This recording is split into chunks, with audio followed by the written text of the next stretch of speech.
Sa ngalan ng Ama at ng Anak at ng Espiritu Santo. Amen. Ang pagpapala ng ating Panginoong Hesukristo, ang pag-ibig ng Diyos Ama, at ang pagkipagkaisa ng Espiritu Santo naway sumainyong lahat. At sumaiyo rin.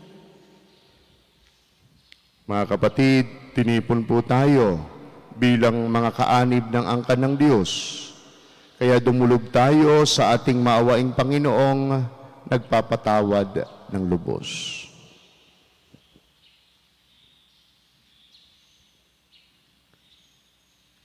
Sinugong tagapagpagaling sa mga nagsisisi, Panginoon, kaawaan mo kami. Panginoon, kaawaan mo kami. Dumating na tagapagganyayang mga makasalanay magsisi, Kristo, kaawaan mo kami. Kristo, kaawaan mo kami. Nakalukluka sa kanan ng Diyos Ama para ipamagitan kami. Panginoon, kaawaan mo kami. Panginoon, kaawaan mo kami. Kaawaan tayo ng Diyos sa makapangyarihan, patawarin tayo sa ating mga kasalanan at patnubayan tayo sa buhay na walang hanggan. Amen. Manalangin tayo.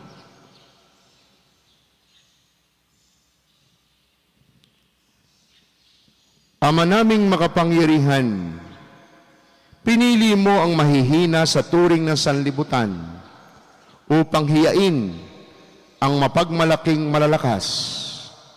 Ngayong aming ipinagdiriwang ang pagsilang sa kalangitan ng iyong martir na si Santa Agnes, kami naway pagbigyan mong makasunod sa pagiging matatag sa pananampalataya ayon sa ipinamalas niya sa pamamagitan ni Hesukristo, kasama ng Espiritu Santo, Diyos magpasawalang hanggan. Amen.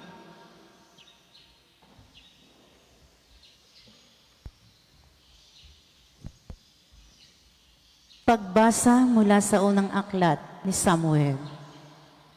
Noong mga araw na iyon, pumili si Saul ng 3,000 Israelita at isinama sa paghahanap kay David sa bundok na mailap na kambing. Nang matapat sila sa isang kulungan ng tupa sa tabi ng daan, nanabi siya sa may bunganga ng kuweba sa tapat ng kulungan. Samantala, sina David ay nagtatago sa loob ng kuwebang iyon. Sinabi kay David ng kanyang mga tauhan, ito na marahil ang katuparan ng salita ng Panginoon na ibinibigay ko sa iyo ang iyong kaaway at maaari mong gawin sa kanya ang gusto mo. Palihim na lumapit si David at pinutol ang laylayan ng kasuotan ni Saul. Nang magawa niya ito, siya'y inusig ng kaniyang budhi, pagkat para na niyang nilapastangan ang hari. Sinabi niya sa kanyang mga tauhan, huwag itulot ng Panginoon na lapastanganin ko ang hari ng kanyang hinirang.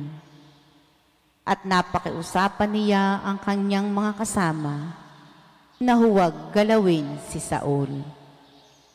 Ito na may nagtindig at nagpatuloy ng kanyang lakad.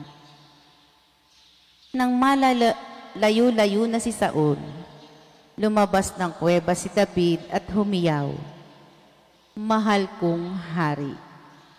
Nang lumingon si Saul, buong paggalang na yumukod si David. Sinabi niya, bakit po kayo naniniwala sa nagsabi sa inyo na ibig ko kayong patayin? Pinatunayan ko ngayon na hindi totoo yon. Nang kayo'y manabi sa may bunganga ng kuweba, ibig kayong patayin ng aking mga kasama, ngunit hindi ako pumayag. Sinabi ko sa kanila na hindi ko maaaring pagbuhatan ng kamay ang aking hari, pagkat siya'y hinirang ng Panginoon. Narito, ama ko, ang kapiraso ng laylayan ng iyong balabal. Kung ito'y napiraso ko sa inyong kasuotan, magagawa ko ring patayin kayo noon kung gusto ko. Ito ang katunayan na hindi ko kayaw gagawa ng masama kahit pinagpipilitan ninyo akong patayin. Ang Panginoon ang humatol sa atin. Siya na ang bahala sa inyo. Ngunit hindi ko kayo maaaring pagbuhatan ng kamay. Gaya ng ating kasabihan, masamang tao lamang ang gumagawa ng masama, ngunit ako ay di maaaring magbuhat ng kamay sa inyo. Sino ako upang paghanapin ng hari? Ako'y tulad lamang ng isang patay na aso o kasinliit ng pulgas. Ang Panginoon ang humatol sa ating dalawa. Siya ang higit na nakaalam tungkol sa usapang ito, at siya ang magliligtas sa akin laban sa inyo. Pagkatapos magsalita si David, sinabi ni Saul, "David, anak ko, ikaw nga ba iyan?" At siya'y nanangis. Sinabi pa ni Saul, "Higit kang mabuti kaysa akin. Sinusuklian mo ng mabuti ang masamang ginagawa ko sa iyo. Ito'y pinatunayan mo ngayon. Hindi mo ako pinaslang, bagamat maluwag mong magagawa. Bihira sa tao ang makagagawa ng ginawa mo. Ang pawalampa ang kaaway na nasa ilalim na ng kanyang kapangyarihan. Pagpalaing ka nawa ng Panginoon sa kabutihan mong ito sa akin.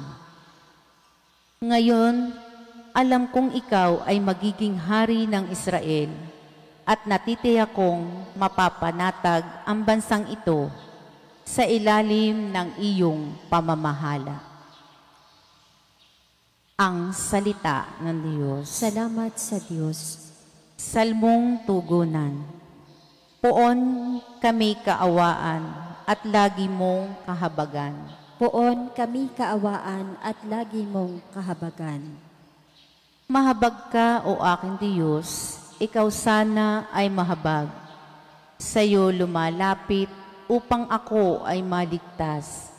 Pagkat aking nasumpungan sa lilim ng iyong pakpak, ligtas ako sa panganib hanggang ito ay lumipas. Poon kami kaawaan at lagi mong kahabagan.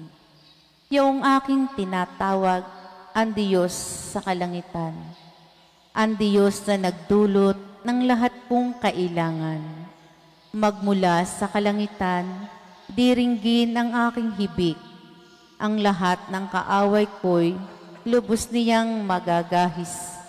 Ang tapat niyang pagmamahal at matatag na pag-ibig, ihahayag ito ng Diyos sa akin di ikakait. Poon kami kaawaan at lagi mong kahabagan. Ihayag mo sa itaas, O Diyos, ang kabugtukat. Dito naman sa daigdig ay ang iyong karangalan. Pag-ibig mong walang maliw ay abot sa kalangitan.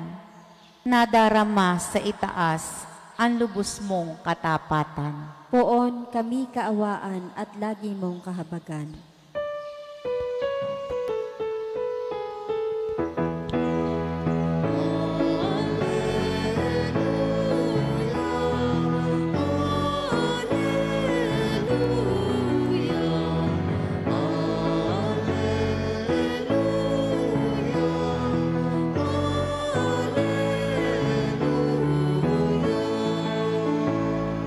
Pinagkasundo ni Kristo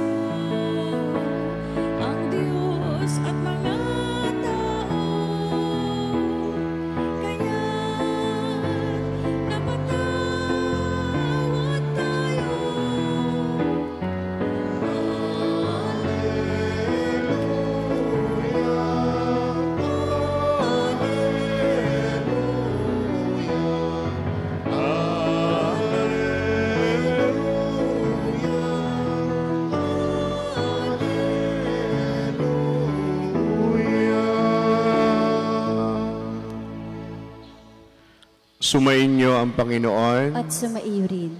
Ang pagpapahayag ng mabuting balita ng Panginoon ayon kay San Marcos. Papuri sa iyo, Panginoon.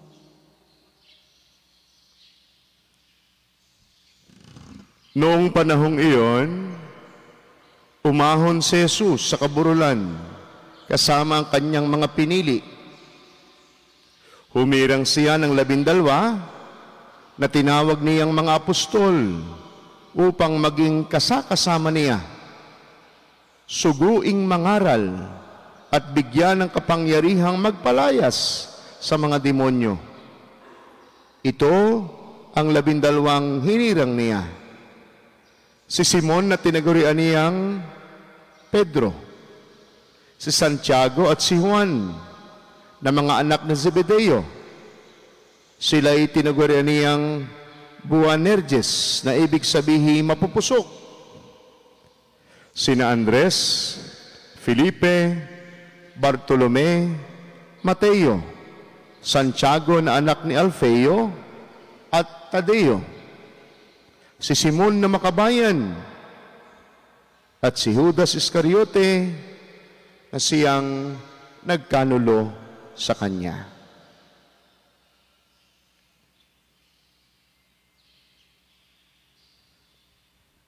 Mga kapatid, ang mabuting balita ng ating kaligtasan. Pinupuri ka namin, Panginoong Hesukristo. Magandang umaga po sa inyong lahat. Kayo pong narito sa ating simbahan at mga nakasubaybay sa Facebook page ng ating parokya. Magandang umaga po.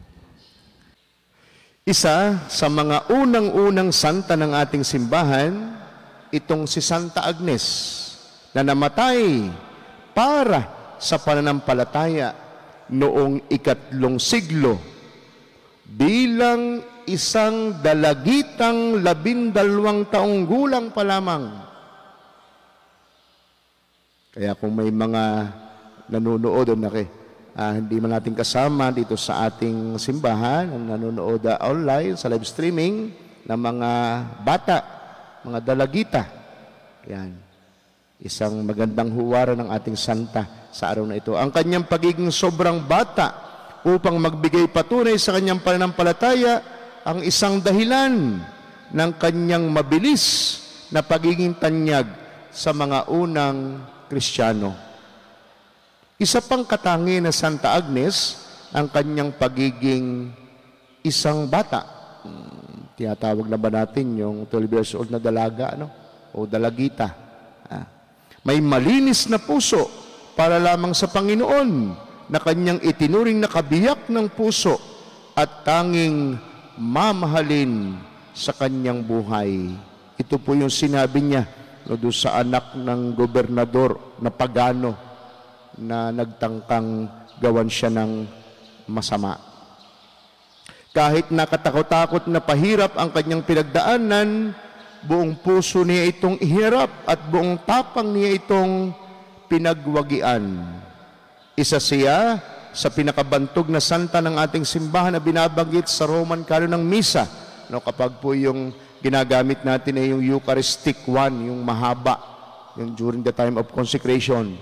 May mga binabanggit na santo at santa, kasama po doon ang pangalan ni Santa Agnes. Sa kapistahan ni Santa Agnes, nag-aalay ng isang bagong silang na tupa sa misa ang Santo Papa sa Roma. Ang pangalang Agnes ay galing sa salitang Latin na Agnus. Nang ibig sabihin ay kordero, isang maliit na tupa. Ang balahibo daw ng tupang ito ang ginagawang tela para sa pallium, isang telang nakasabit sa palibot ng leeg kapag nagmimisa, ang bagong arsobispo sa buong mundo, yung bagong talaga na arsobispo. Malaki ang kontribusyon ni San Ambrosio sa kaalaman natin sa buhay ng ating munting santa sa araw na ito. Ayon sa kanya, galing sa isang marangal na pamilya ang santa, at kahit bata pa si Agnes ay hindi siya umurong sa mga paghihirap na inihanda ng kanyang mga kaaway para sa kanya. Kung paanong ang maraming bata ay madaling umiyak sa maliliit na pagsubok at hirap, walang takot si Santa Agnes sa pagtahak sa landas ng kamatayan. Itinali siya ng mga tanikala na tila isang bilanggong makakatakas. Nang dalhin siya sa harap ng altar ng mga pagano, idinipa pa niya ang kanyang mga kamay sa gitna ng apoy kung saan siya ay sinunog pero hindi siya namatay.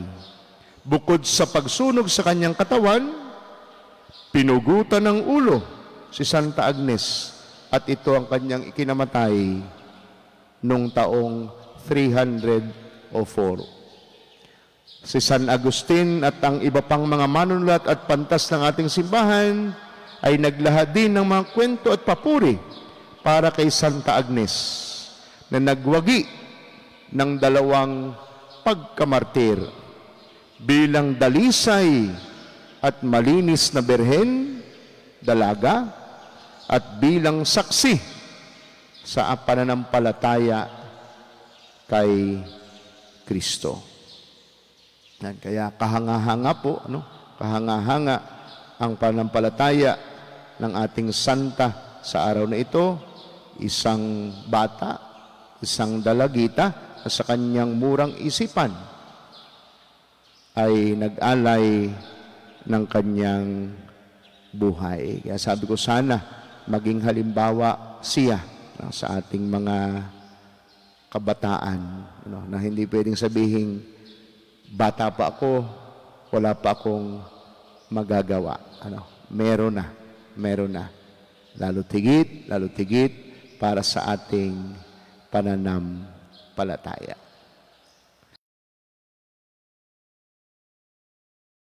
Pasimula na yan, sa Lunes ay madadagdag naman kaming mga paring oblato. Kahit iisa siyang ordinahan, ito'y isang malaking biyaya. Kami pong mga pari ay hindi perpekto. Kahit siguro ang pangalan ng pari ay Father Perfecto. May taglay pa ring kahinaan. Hindi inaalis ng ordinasyon ang aming karupukan o mga taglay na kahinaan bilang mga tao. Kaya nga po, minsan ay doon sa kahit biro, na parang yun daw isang pari ay naka-atras, sa kanyang pagmamadali, ay naka-atras ng sasakyan. At nung bumaba siya, ay dagli siya nagpakilala doon sa kanyang nabangga. Iniabot ang kanyang kamay at sinabi, "Ako po si Father." Yan. Ang sagot noong nabangga niya, akala ko tao, pari pala. Pari, tao rin po kami, mga pari. Pero bakit kami ang tinawag? Bakit hindi ang mga perpektong kalalakihan? Bakit hindi yung mga the best?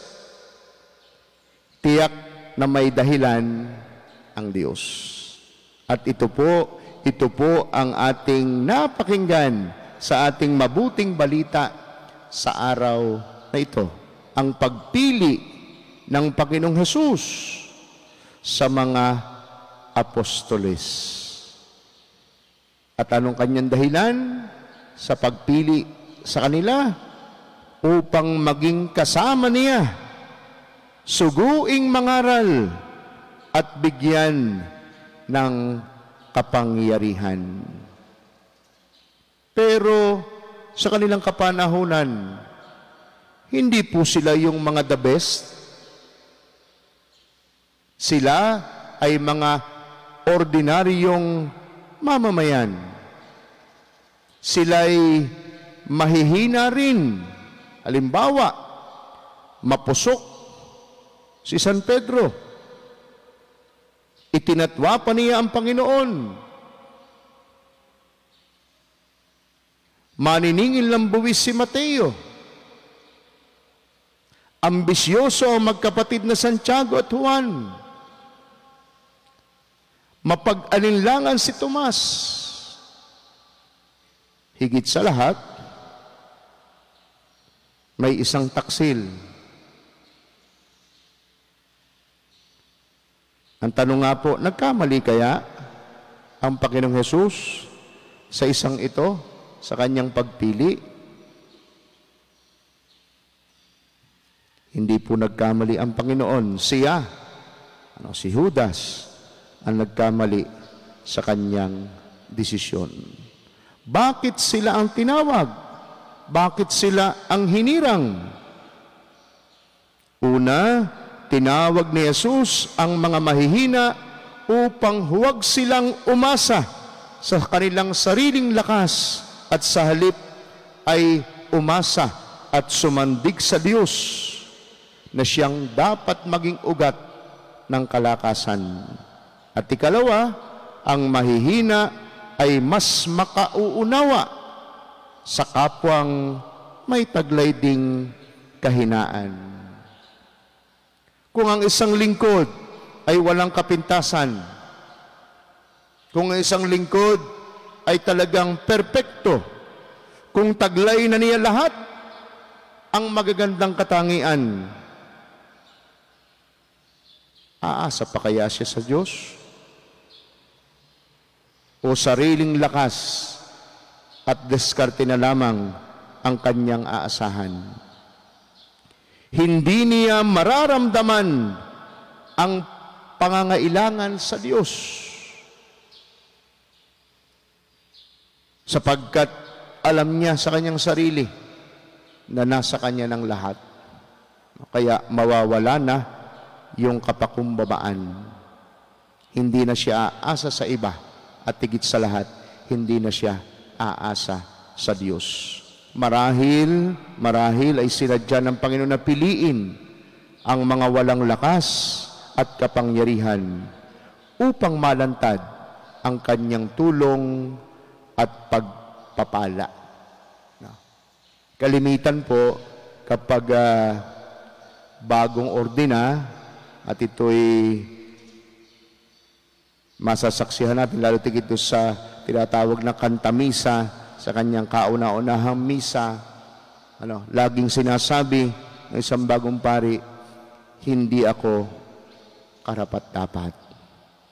Pero salamat sa grasya ng Diyos. Salamat sa pagmamahal ng Diyos. At pinili niya ako. Kaya patuloy akong magsusumikap upang maging kanyang instrumento ng pagpapalaganap ng kanyang awa at pagmamahal. Sabi po ng isang santo, ni San Alfonso, God has allowed us to be molested by temptations so that we may have compassion for others. Ang paring umuupo, halimbawa, sa kumpisalan, ay nakauunawa sa kasalanan ng nagkukumpisal, sapagkat siya man ay makasalanan din. Paanong makauunawa ang isang pari sa isang nagkasala kung siya'y hindi marunong magkasala o hindi naman sinasadyang magkasala? Alam niya sa kanyang sarili na mayroon siyang kahinaan. The priest is an earthen vessel, marupok na sisidlan, umuunawa sa kapwa marupok. God has enough reasons why He chose the weak. He whom God chooses, He also sustains. Hindi lamang po kaming nasa ganitong buhay, hindi lamang yan ang ating mga madre na pinili na maging relihiyosa. Hindi lamang po kami ang tinatawag na maging katulong ng Panginoong Hesus sa pagpapalaganap ng kanyang mabuting balita. Lahat po tayo bilang mga anak ng Diyos. Lahat po tayo, yung pong salitang apostoles, galing sa salitang Grego, apostolos, na ang ibig sabihin ay isinugo. Tayo po sa ating panahon ay inaasahan din na maging mga bagong apostoles.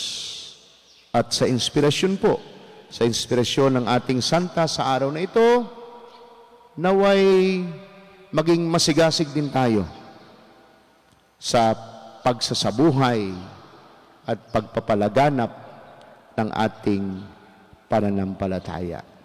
Maaring hindi nang tulad ng ginawa ni Santa Agnes na inialay sa kanyang murang isipan, ay inialay ang kanyang buhay para sa ating pananampalataya. Nawa sa ating pang-araw-araw na pamumuhay, maging mga saksi, witnesses tayo ng ating pananampalataya sa pamamagitan ng paggawa, pagsunod sa banal na kalooban ng Diyos sa ating buhay.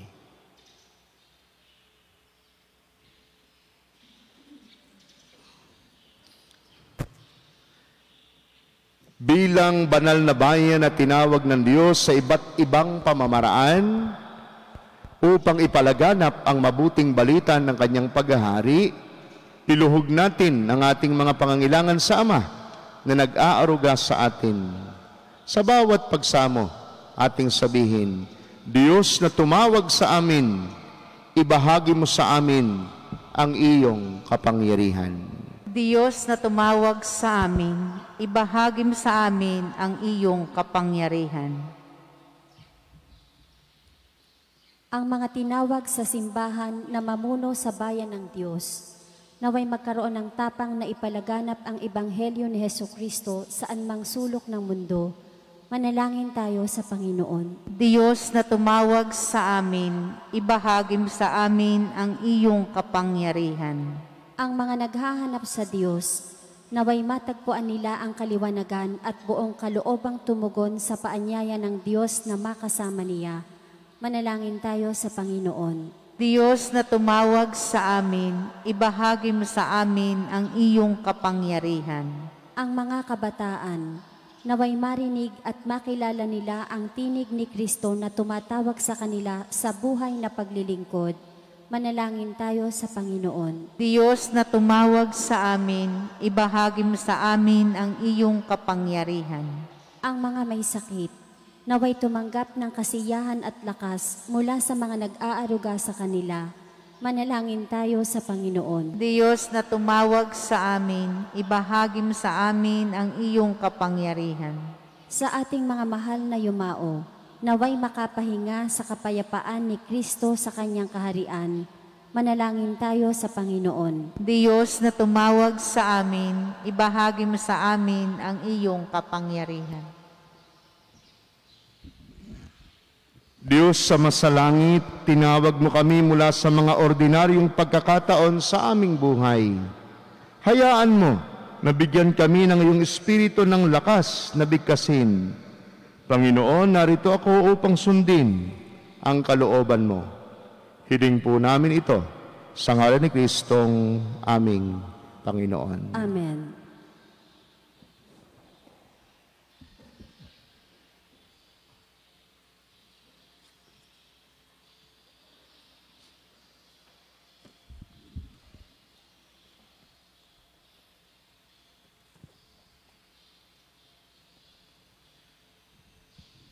Kapuri-puri ka, Diyos, sa mga lumikas ng libutan. Sa inyo pong kagandahang loob, narito ang aming mayaalay mula sa lupa at bunga ng aming paggawa. Ang tinapay na ito para maging pagkaing nagbibigay buhay. Kapuri-puri ang poong may kapal, ngayon at kailanman.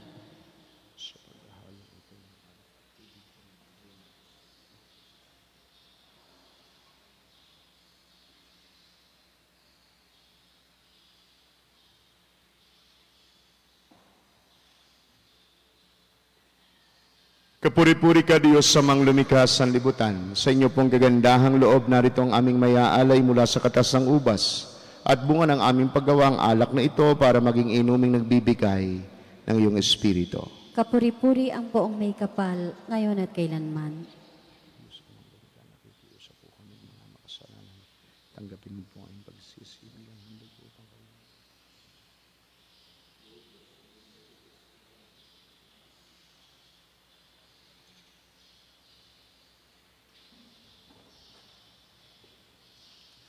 Manalangin kayo mga kapatid upang ang ating paghahain at ang ating mga panalangin ay kalugdan at pakinggan ng Diyos amang makapangyarihan. Tanggapin nawa ng Panginoon itong paghahain sa iyong mga kamay, sa kapurihan niya at karangalan sa ating kapakinabangan at sa buong sambayanan niyang banal. Ama naming lumikha, pabanalin mo at basbasan ang mga alay na nakahanda upang paalabin ito ang aming diwa sa ningas ng pag-ibig mo na nagdulot ng tagumpay sa pagpapakasakit ni Santa Agnes sa pamamagitan ni Jesucristo kasama ng Espiritu Santo magpasawalang hanggan. Amen. Sumainyo ang Panginoon. At sumaiyo rin. Itaas sa Diyos ang inyong puso at diwa. Itinaas na namin sa Panginoon. Pasalamatan natin ang Panginoong ating Diyos. Marapat na siya ay pasalamatan. Ama naming makapangyarihan, tunay ngang marapat na ikaw ay aming pasalamatan. Ngayong aming kagalakan na si Santa Agnes ay parangalan. Siya'y kapanalig naming may paninindigan na ikaw ay ihayag kahit siya'y mamatay, sapagkat minarapat mong kanyang matularan ang iyong anak na naghain ng sariling buhay. Tulad ng naganap sa iyong anak, ang dugo ng mga martir ay dumanak, hindi dahil sa katatagang likas, kundi dahil sa iyong bigay na lakas. Kaya kaysa ng mga anghel nagsisiawit ng papuri sa iyo, nang walang humpay sa kalangitan, kami nagbubunyi sa iyong kadakilaan. Santo, Santo, Santo, Panginoong Diyos ng mga hukbo, napupuno ang langit at lupa ng kadakilaan mo. O sana sa kaitaasan, pinagpala ang naparirito sa ngalan ng Panginoon. O sana sa kaitaasan.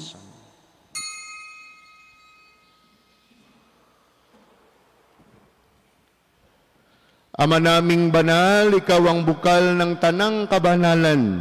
At sa pamamagitan ng iyong Espiritu, gawin po rin yung banal ang mga kaloob na ito upang para sa amin ay maging katawan at dugo ng aming Panginoong Hesukristo.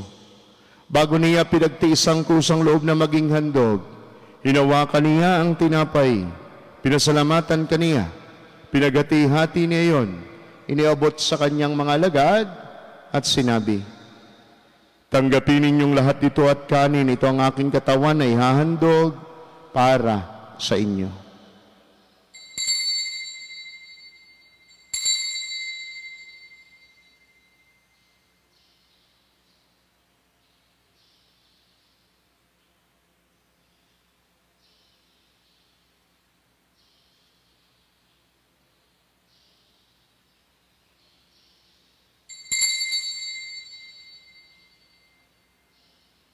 Gayun din naman, nung matapos ang hapunan, hinawakan niya ang kalis, muli kaniyang pinasalamatan. Iniabot niya ang kalis sa kanyang mga alagad at sinabi, tanggapin ninyong lahat ito at inumin.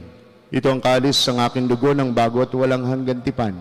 Ang aking dugo na ibubuhos para sa inyo at para sa lahat, sa ikapagpapatawad ng mga kasalanan. Gawin ninyo ito sa pag-alaala sa akin.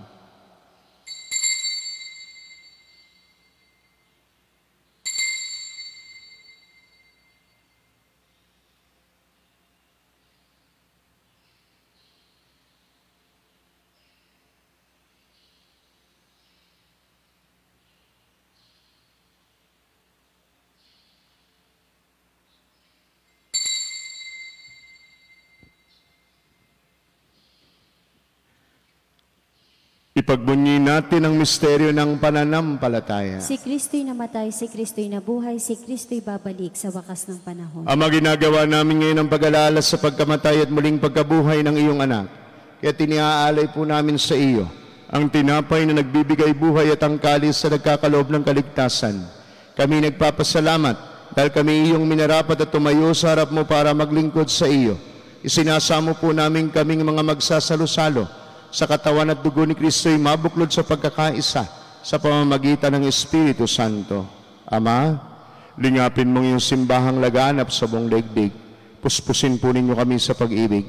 Kay San Francisco na aming Santo Papa at ni Gilbert na aming Obispo, lahat ng mga obispo at ng Tanang Kaparian.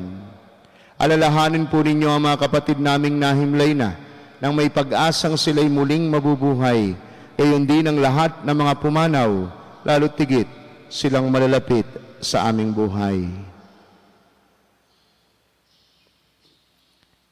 Kaawaan po ninyo sila't patuloyin sa iyong kaliwanagan. Kaawaan po ninyo at pagindapatin kaming lahat na makasalo sa iyong buhay na walang wakas. Kaysa ng mahal na Birheng Maria, Ina ng Diyos, kaysa ni San Jose na kanyang kalinasanisang esposo at minamahal naming patron, kaysa ng mga apostol at lahat ng mga martir at banal, lalo tigit ni Santa Agnes, na namuhay dito sa daigdig ng kalugod-lugod sa iyo, may pagdiwang po nawa namin ang pagpupuri sa ikararangal po ninyo sa pamamagitan ng iyong anak na aming Panginoong Hesukristo. Sa pamamagitan ni Kristo kasama niya at sa Kanya, ang lahat ng parangal at papuri ay sa iyo, Diyos samang makapangyarihan, kasama ng Espiritu Santo, magpasawalang hanggan.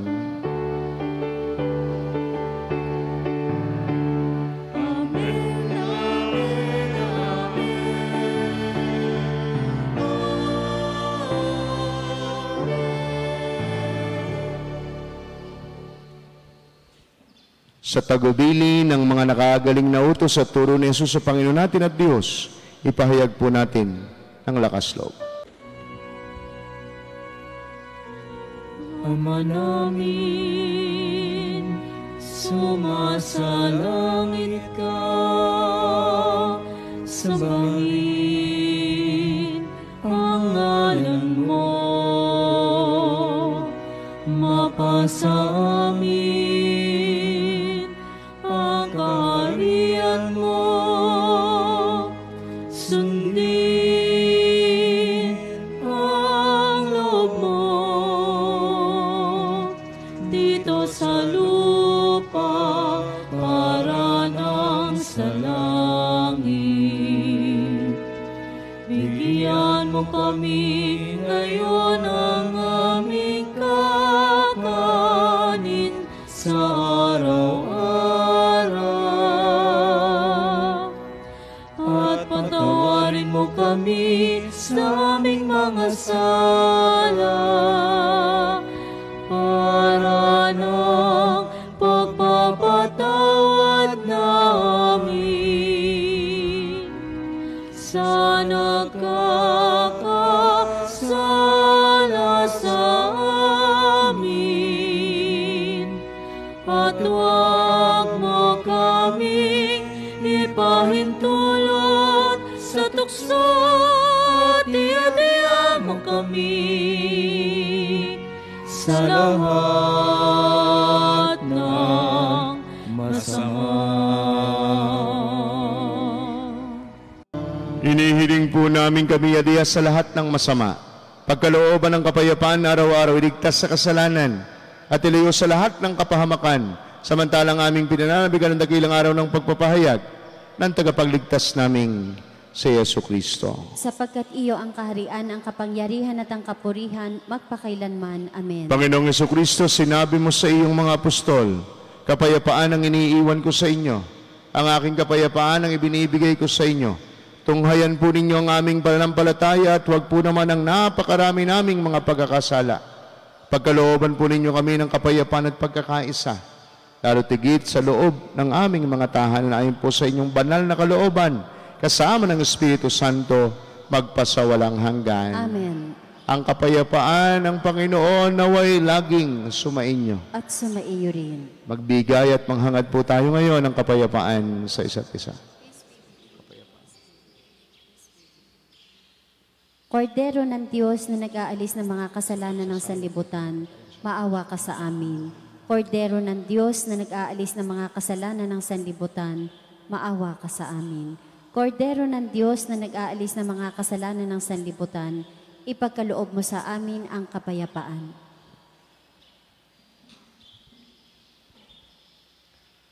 Narito si Jesus, ang Diyos ng awa at pag-ibig.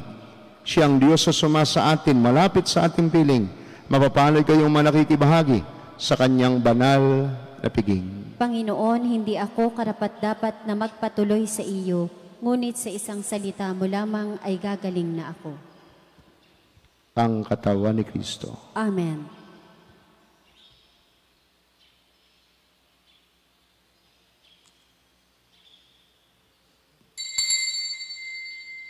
Panginoong Jesus, ako ay nananalig na ikaw ay nasa kabanal-banalang sakramento sa altar. Iniibig kita ng higit sa lahat at minimithi kong tanggapin ka sa paraang espiritual dahil hindi ko kayang tanggapin sa panahon ngayon ang iyong katawan at dugo sa banal na sakramento. Kahit man lang sana ay matanggap kita sa paraang espiritual sa aking puso. Niyayakap kita na para bang andito ka na talaga sa aking puso at iniaalay ko ng buong puso ang aking sarili sa iyo. Huwag mong pahintulutang mawalay ako sa iyo. Amen.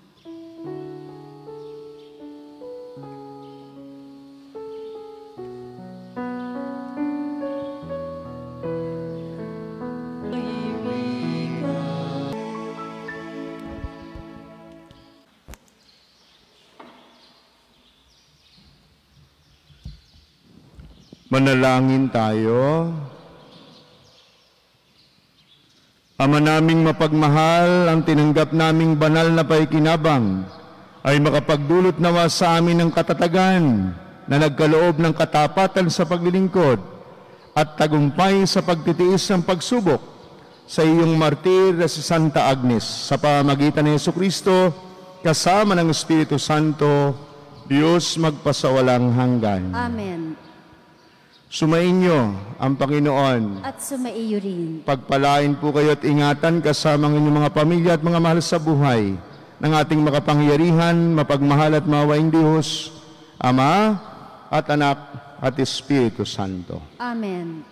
Ang banal na misa'y naialay na, humayo kayo at maging mga buhay na saksi ng ating pananampalataya. Salamat sa Diyos. Salamat, Panginoon.